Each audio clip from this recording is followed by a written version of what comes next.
ग्रामविकास मंत्री गिरीश महाजन हे अचानक खासदार उदयनराजे भोसले यांच्या भेटीला गेले होते।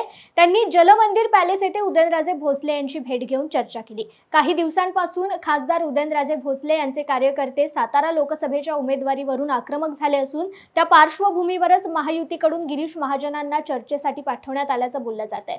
या भेटीकडे राज्याचं लक्ष लागलं असून उदयनराजे यांना भाजपा लोकसभेचं तिकीट देणार का याबाबत लोकांना उत्सुकता लागून राहिली आहे। खासदार उदयनराजे भोसले यांची उमेदवारी डावलण्याचा विषयच येत नाही, उलट त्यांचा राज्यभरात निवडणुकीसाठी कसा उपयोग होईल याबाबत चर्चा करण्यासाठी मी आलो असल्याची माहिती गिरीश महाजन यांनी माध्यमांशी बोलताना दिली आहे। खरं म्हणजे मी काल मोहिते पाटील साहेबांकडे आलेलो होतो, पुण्याला होतो, नंतर त्यांच्याकडे आलो आणि आज मुद्दामून भेटायला महाराजांना मी आलो। खरं म्हणजे महाराजांचे माझे संबंध अतिशय जुने आहेत, म्हणजे कॉलेजपासून आहेत, त्यामुळे नेहमी आमच्या बाहेर कुठेही पुण्यात असते।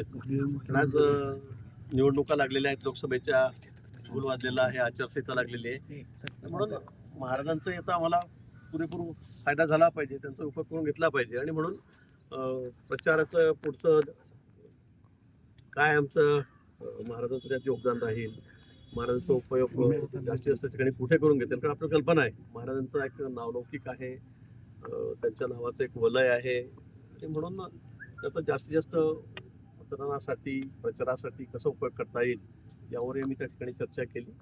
आणि येणाऱ्या काळामध्ये, कारण आता फार वेळ राहिलेला नाही, त्या काळामध्ये महाराज कुठे कुठे वेळ देणार आहेत आणि त्याचा जास्तीत जास्त फायदा कसा होईल विचार विनिमय करण्यासाठी तुम्ही एकीकडे योगदान घेण्यासाठी म्हणून इथं आलेलं दिसतंय, परंतु त्यांचं 2 यादी जाहीर होऊन सुद्धा अजून नाव डिक्लेअर होत नाही। कार्यकर्ते आक्रमक होते, 2 दिवसापासून साताऱ्यात सुद्धा नाराजी मोठ्या प्रमाणात जाणवली आहे। कसं आमच्याकडे 3 पक्ष आहेत, त्याच्यामध्ये थोडी वाटाघाटी चाललेली आहेत, पण निश्चित महाराजांबद्दल तर काय त्यांचं तिकीट मागण्याची गरजच नाही। खरं म्हणजे पक्षाची गरज आहे, पक्षाची गरज नाकारण्याचा प्रश्नच नाहीये, कुठे महाराजांचं तिकीट नाकारण्याचा विषयच नाहीये, महाराजांना तिकीट मागण्याची गरज नाही। खरं म्हणजे तिथे आमची गरज आहे, पण मला वाटतं की 3 पक्षामध्ये थोडी पश्चिम महाराष्ट्रात जास्त ताणाताणी सुरू झालेली आहे आणि त्यामुळे वाटाघाटीमध्ये थोडस आता चर्चा सुरू आहे, पण निश्चित महाराजांचं तिकीट निश्चित आहे, त्याबद्दल काही कोणाला सांगण्याची गरज नाही। मला वाटतं ते पार्लमेंटरी बोर्ड आहे आमच्याकडे, दिल्लीहूनही सगळ्या गोष्टी होत असतात, वरती दिल्लीवर बोर्ड चालू आहे, एकनाथजी